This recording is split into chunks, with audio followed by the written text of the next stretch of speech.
Hello, everyone, and welcome to the second episode of the HT Pod. For our guest today, we have the one and only Miss Park. Hello, everyone. This is very exciting. Miss Park, how are you doing today? Dude, I'm doing great. We just came back from the CSUN field trip with the that's freshmen. right. Yeah, that's really fun. I remember doing that in 9th grade. What was like the highlight of it? I think all the students said the food. But for me, I think it was the turtles. They were so cute. I don't remember turtles. There's a pond there, and you can see, there's at least 100 turtles, I think. That's really beautiful. Wow. I wish I grew up around turtles. I actually had 2 growing up. Really? Yeah. Wait, where did you grow up? I grew up in the Valley. I went to Castle Bay Lane Elementary, and then I went to Holmes and Portola Middle School, so shout out to Holmes and Portola. That's funny. I know a lot of people that went to Portola. What about high school? So in high school, I moved to Maryland, and I went to high school called River Hill. And then for college, I stayed in the East Coast, but went far north in New Hampshire, and I went to Dartmouth.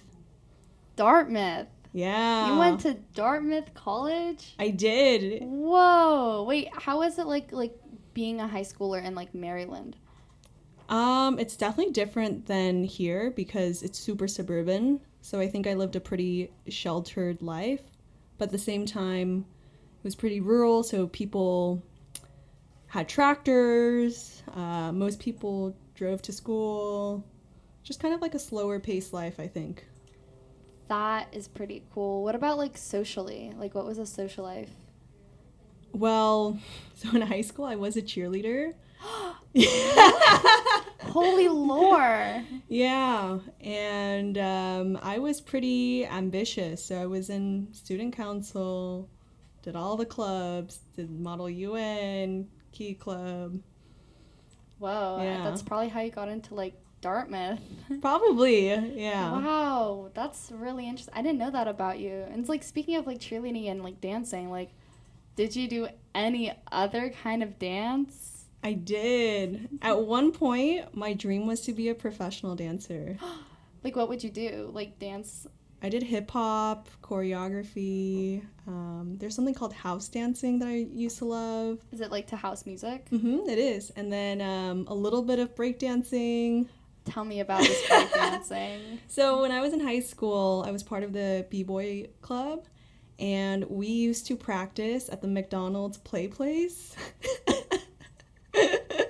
Hello? And we do little performances for the local kids that would stop by. That is amazing. Did you do this for free? Yeah, for free. Wait, how old were you? I was in high school. I was in high school just breakdancing in McDonald's? Hell yeah. Was it like a flash mob? No. Just we would choreograph stuff. Whoa. Whoa, that's really tough. No, it was really cringe. I would say my high school memories are full of cringe, but I think cringe is great. I think nothing is embarrassing as long as you're being yourself. Exactly. Yeah. Lead into being embarrassing. To be cringe is to be free. I agree. Bring the cringe back. Right? It's because we're in this age of surveillance, but whatever. So from high school, you went to college in Dartmouth, which is where? It's in New Hampshire. It snows 6 months out of the year. Whoa. So when it snows, there's no snow day. You just go to class. That's tragic. It was really cold, but it was also really beautiful because it's in the middle of a forest. And so there's all these big trees everywhere, and it's very majestic, but it's also very, very isolating. I'm sure. Yeah, because it's in the middle of nowhere. Mm-hmm. I mean, New Hampshire is compared to LA, it's the middle of nowhere, which, yeah. But how is transitioning from a random school in Maryland to going to this huge Ivy-bound school in Dartmouth Yeah, I think transitioning from public school to an Ivy League was really challenging for me. Academically, it was such a big jump. I was used to being the smartest kid in school to now being getting C's in my math classes. And so it was a shock. And at one point, I was suspended for a year due to poor grades. Oh my I know. God. Poor grades? Poor grades, yes. Actually, in college, if you do not do well in your classes, they will ask you, please don't come back. And they asked you this? Yeah, they didn't ask me. They told me. Oh, of course.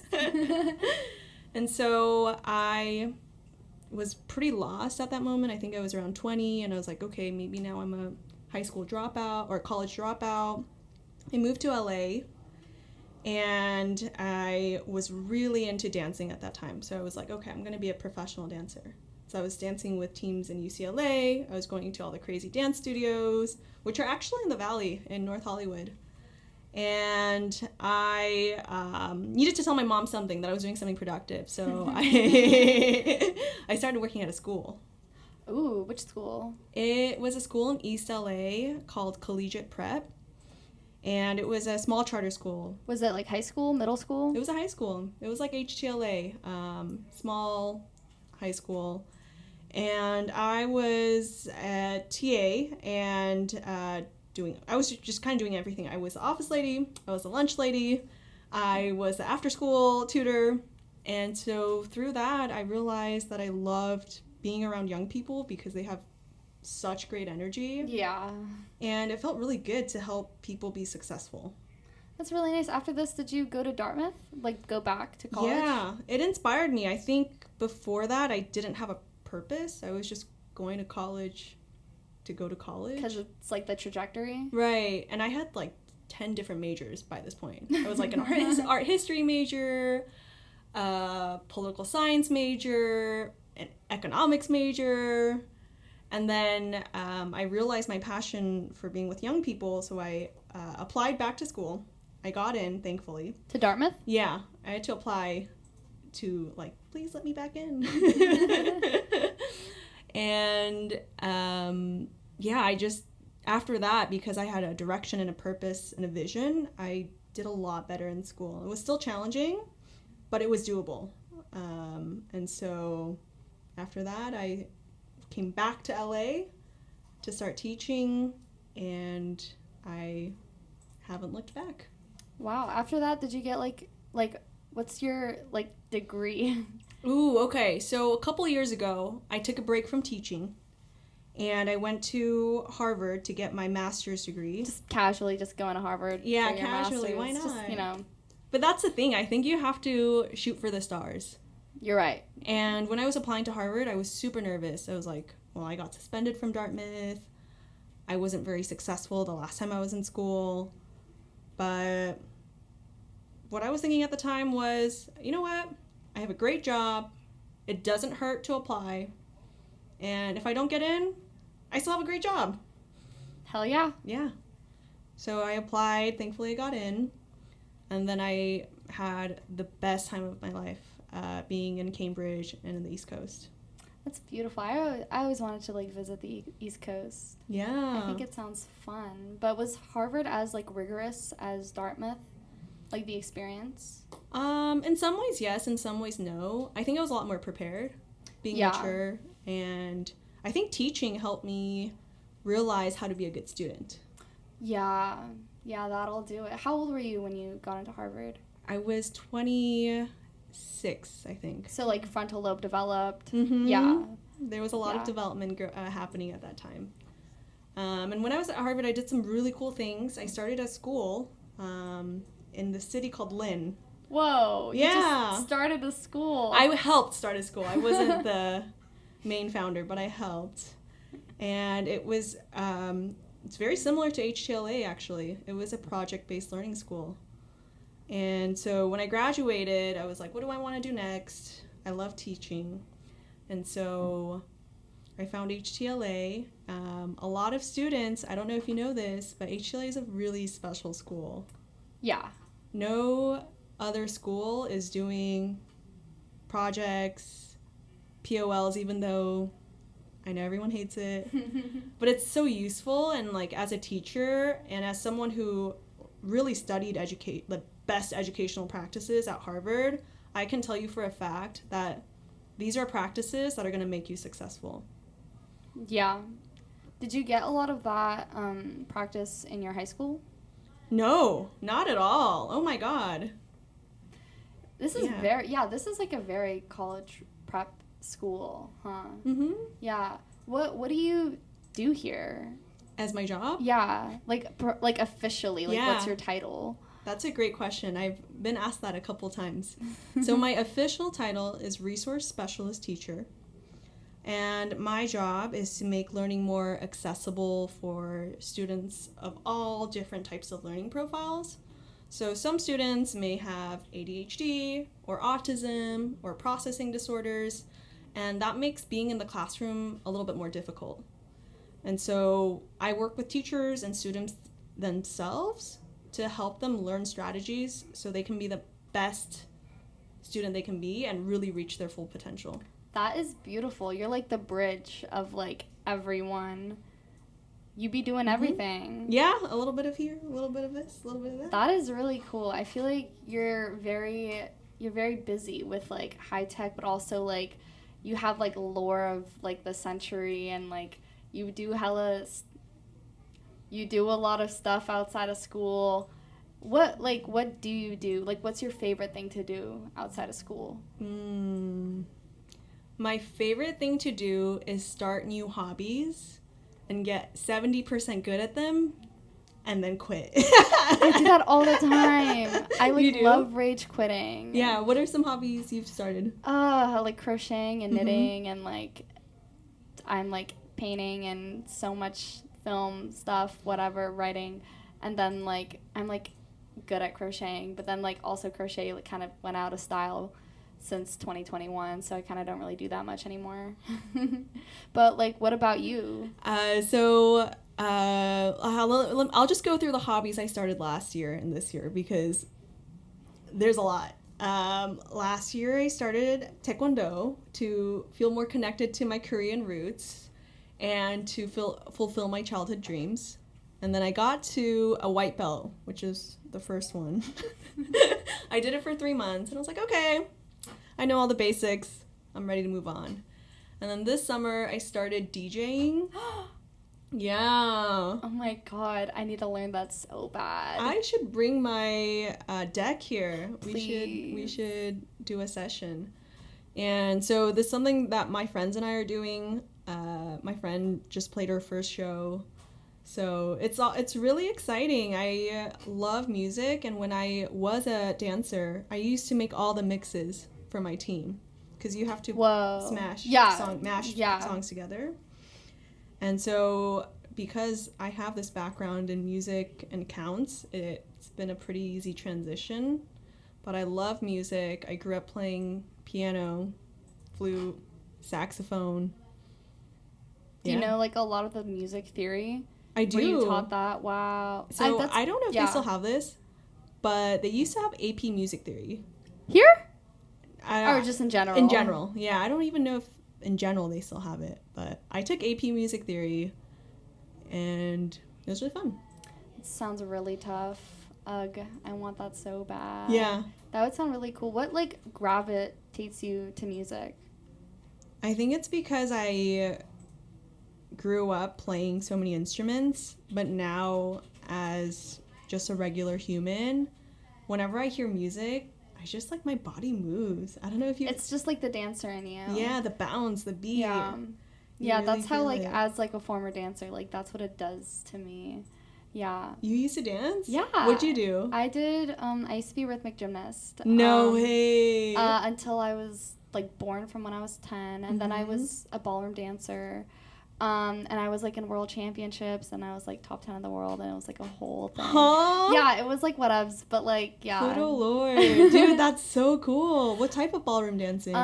Latin standard, mostly Latin. It was my faves because there's more movement, there's more to it. Standard is very like waltz and foxtrot and like whatevs. But yeah, I've taken a couple classes. I love it. Yeah, I really wish I got more into like contemporary dance. I just feel like it's more like weird and like artsy and like very emotional, and I used to like binge watch like World of Dance and like... Shut up, me too. Really? I'm obsessed. Yes. With like J-Lo. Yeah, and Neo and there's also America's Best Dance Crew. Yeah. That I used to watch too. Like So You Think You Can Dance. Oh my god, jogging back memories. I used to know so many people who would like compete in it. Mm-hmm. And then I'd be like, oh, I know this kid. Or like, oh, I used to know this kid. But like, what other like pieces of media do you love? I think I love reading a lot. I grew up a huge reader when I was little. I was that kid in elementary school. It's going to make me sound super loserly, but I was always in the library reading by myself. I think that's awesome, though. Yeah. Sometimes you just need a break from the world. And stories are freaking awesome. Oh, yeah. Do you like nonfiction, fiction? I love fiction. What's your favorite, like, genre within fiction? Right now, sci-fi. Oh my god, amazing. I'm reading the Red Rising series by Pierce Brown, and it's the space opera that spans through generations and generations. And I love imagining what other worlds could look like, what is the core of humanity. Yeah. That's pretty so cool. What's, like, your favorite book? Of all time? Of all time. Oh, that's tough. But for some reason, the first thing that's coming to mind is Parable of the Sower by Octavia Butler. I love Octavia Butler. Yeah. And Parable of the Sower especially is so prescient right now in these times, especially in LA. It's set in like a post-apocalyptic-ish LA. And it's about the story of this young woman who rises to become kind of like this cult leader. And she's... Amazing. I know, it's like LA is burning. Matriarch. I know. And she leads this band of survivors and kind of creates her own cult, in a way. It's crazy. Wow. What about, like, movies? What is your favorite, like, film or show? Okay, so you're going to see a theme. I think I like intense things. Of course. So my favorite movie of all time is Mad Max Fury Road. Oh my god. Yeah, I love it so much. Oh my god. I love the Mad Max series. You do? Especially like Fury Road and Furiosa. Charlize Theron. Oh my god, I love it so much. I love how metal it is. Oh yeah. It's so like also like campy. Yes. It's like, whoa. Yes, it's weird. Especially, like, I forgot which Mad Max it was, the guy with the Australian accent, or maybe it was all of them. Yeah, that one is Fury Road. Yeah, Fury Road, yeah. It's like, okay, you just have an Australian accent, and it's more campier than anyone else's accents. It's so silly, and, like, the guys with, like, the skull face painting, it's so tough. Dude, it's tough. Like, it's super imaginative, and it's so good, and it's so epic. And just like any dystopian, it's really like reflective on like our society. 100%. I mean, resource management, some parts, why I love dystopian fiction novels is a lot of this stuff is already happening in parts of our world that we might be a little bit farther away from, but it is coming in our near future. Not to scare anyone, but that is could be like a blueprint for where we could end up or where we could potentially veer away from. Do you think about that a lot? No, because I think inherently I am a hopeful person. I consume these intense things, but at my core, and maybe it's because of the nature of what I do, is help young people. But I believe that... so much yoga. Yes, I believe that we can create a better world. I think yoga is just such an incredible thing to do, to, like, ground yourself. Oh, yeah. And, like, stretch, and it's, like, great for your bones. Oh, my God, yoga is incredible. I'm loving all of the hobbies that you're up to. It's, like, we have the same taste in hobbies and, like, media, apparently. Yeah. Yeah, that's crazy. What about, like, since you've had such a history in music, is there any, like, music that you gravitate towards? I think I grew up in the era of, like, when hip-hop was kind of peak. What decade was that? So I was born in 1996. I would say I grew up really in the 2000s and 2010s. Yeah, 2010s are where it's at. I'm so nostalgic for I think that. recently there was, like, a 2016... Revival? Revival, yes! Yes. 2026 is the new 2016. And Is I it really bringing you back? appreciated it. I appreciated it so much. When did you graduate high school? In 2014. Okay, so like peak Tumblr. Yes, I used to have a Tumblr, but... I still have a Tumblr. I didn't know that was still a thing. I'll show you. That. Yeah. Gorgeous. But like, what about like what music, like takes you back to that era, or the era you're in now? I think right now I love R&B. I love hip hop. I think that's like my roots and my core. Of course, beautiful. So 2000s Usher, Oh Ashanti, Ja Rule. But these days, I'm also listening to a lot of EDM. I find it fun and interesting, and it's also really easy to mix when you're DJing. Oh yeah. What EDM, like from what era of EDM do you listen to? I think current. So I really like Fred again. I don't know if you. Oh my God! Heard of really? That artist. Yeah, that sounds like familiar. I'm pretty sure I've like listened to them before, but. Yeah, and that like EDM is having such an uprising right now in our culture. Mm-hmm. Like, you know, Tu Hollis. No, I don't know who that is. Tu Hollis is like big in EDM right now. Okay. He's like, I don't know how I feel about him. He's a troll, but he's a little silly sometimes. I have to give it a listen. Yeah, but EDM is I'll give you so much music recommendations soon. Dude, please. Dude, I would love it. It'd be so Do you like share your taste in music with like the world? Is your like Spotify playlists public? You know what? Let me go and make it private right now. No, I'll find it. I'm looking over the podcast like questions on HTLA updates, and I'm hearing a lot of, "Can I please sleep in your class?" What are your thoughts on that? The answer is no. Why not? Because you're at school to learn. You can't learn when you're sleeping. Sleep at home. True that. Public service announcement. Do not sleep in class. Sleep at home. Is your favorite thing about teaching telling people to not sleep in class? Hell no. No, I don't like doing that. I like having a positive relationship with everyone. And so when we have to do tough conversations, that really sucks. Yeah, I really hate when that happens. Yeah. What is your favorite thing about teaching? I think it's that moment where I see someone's eyes light up and I can see that they understand something and they feel a lot more confident about it. Like math, because I'm hearing someone said, and I quote, "Why are you the GOAT at math?" Yeah, like math. I think math is it has such a bad rep. I agree. It just got to be taught right. Yeah, and also practice.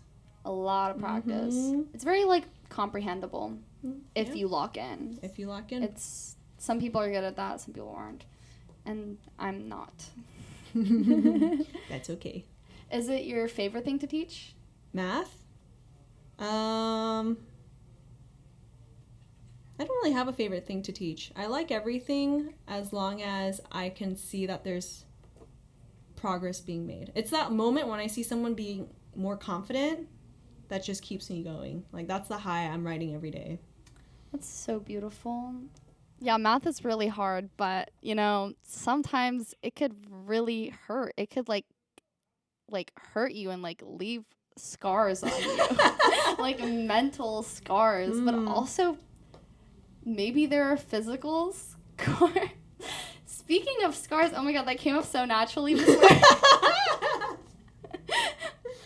Some people are super curious of the story behind the scar on your arm. Yes. So you may have seen it. There is a huge scar on my right arm. And this is pretty recent, too. It is recent. This happened 2 or 3 years ago now.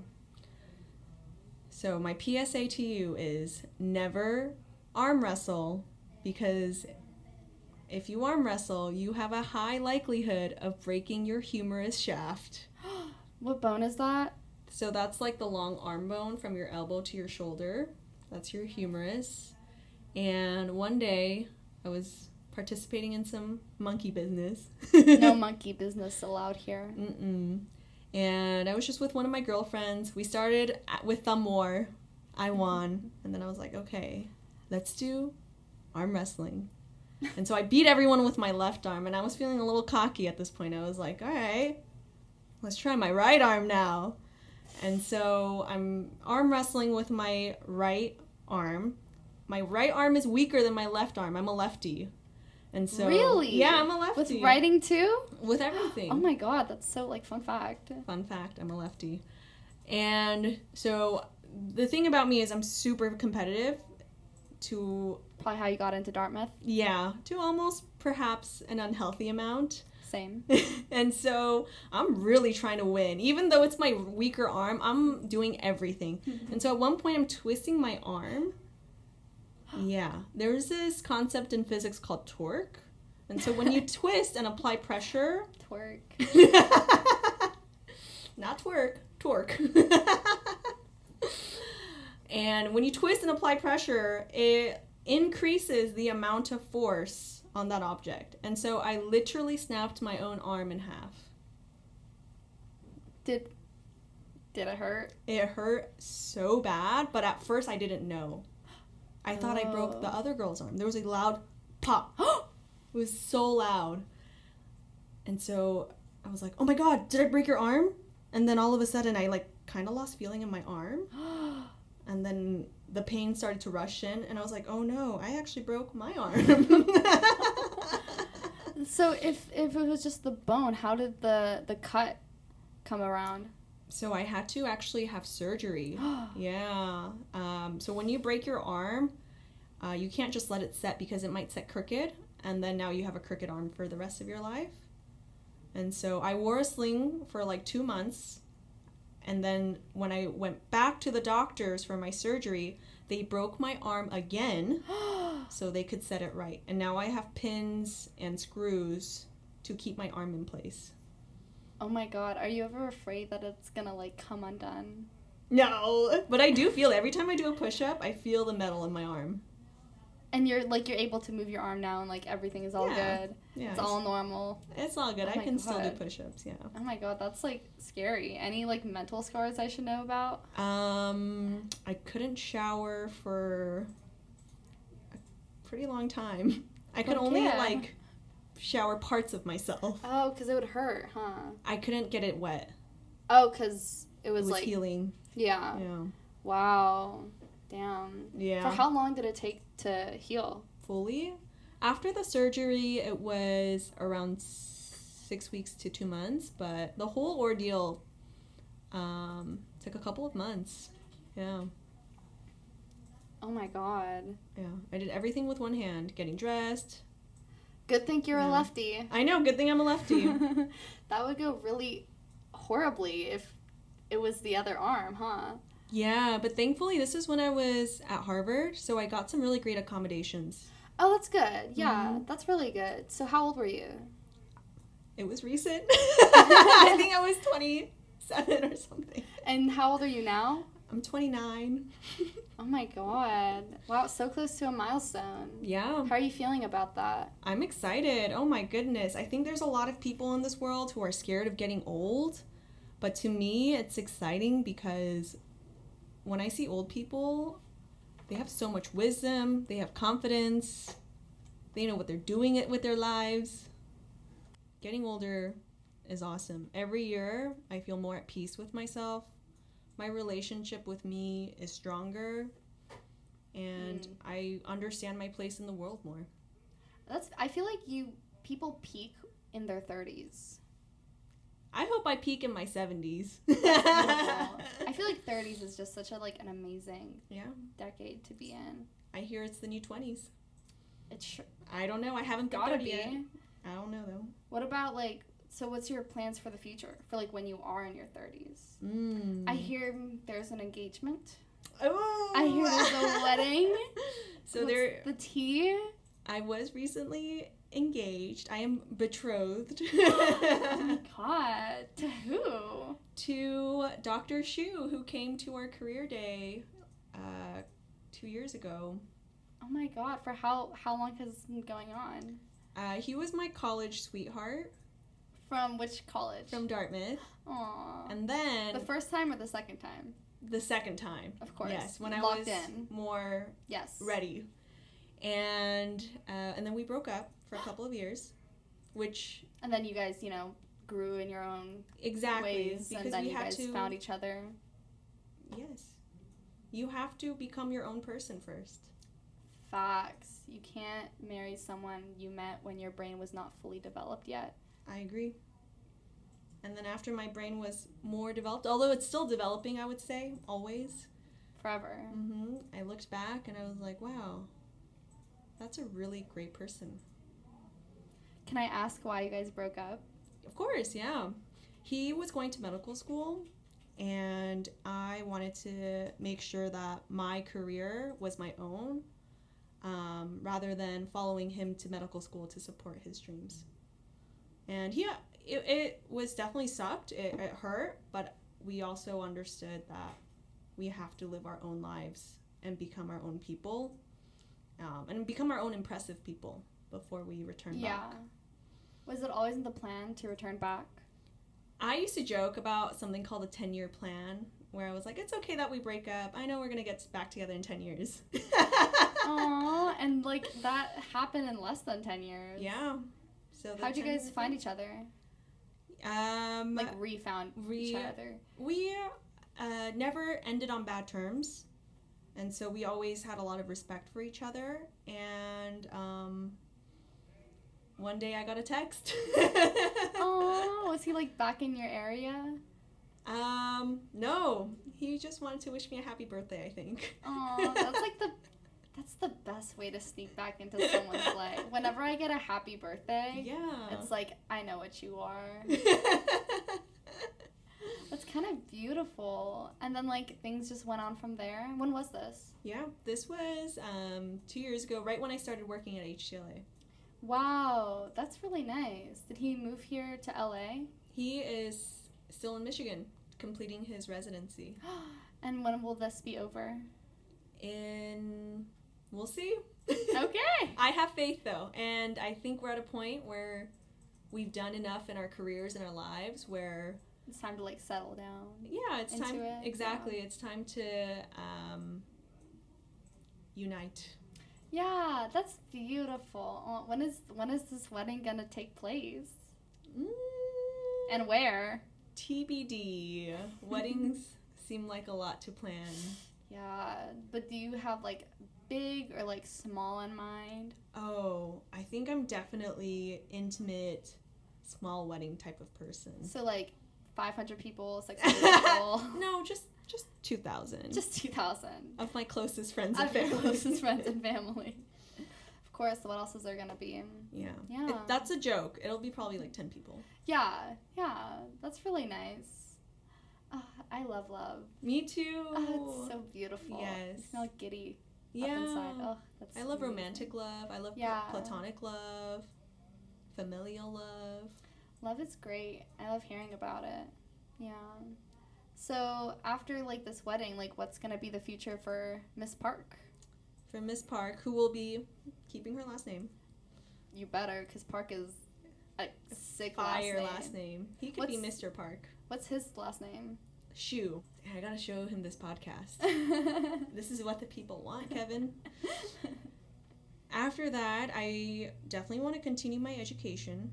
I'm always in the search of development, growth, and I want to go to law school. Do you want to be a lawyer, a prosecutor, or like, I don't know what the differences are, or like a judge? Would you be like in politics? What's the plan for this? Cool, huh? I don't have any concrete plans yet, but I want to be open to what I have to learn. And I definitely want to stick around education and helping young people and helping vulnerable people. So that's always the goal, is to be an advocate and champion of the people. In what form? I'm not sure yet. That's exciting. I can't wait to see where you're going to be at in 10 years. Thank you. Do you see yourself, for how long do you see yourself teaching? I think I'll always be close to education. Whatever the capacity is, like whether it's teaching or mentoring young people, I always want to give back in that way. And also, I feel like I receive so much back when I'm around, like, young people. You guys are so hilarious. That's beautiful. The only time they're not hilarious is when they're sleeping in your class. Yes. Well, if you're sleeping and make a fart, that'd be actually really funny. Message from Miss Park to the public. If you're sleeping in class, it is only acceptable if you fart. Yeah. Facts. Factual information. That's a beautiful time. Perfect time to end the podcast. It's a great way to end. We'll see you in the next episode where we will be interviewing someone else. Ooh. Thank you so much, Miss Park, for pulling up and spending this amazing 6th period with me. Thank you, Pluto, for being an amazing interviewer. I love this. Aw, thank you. And we'll see you all soon. TBD.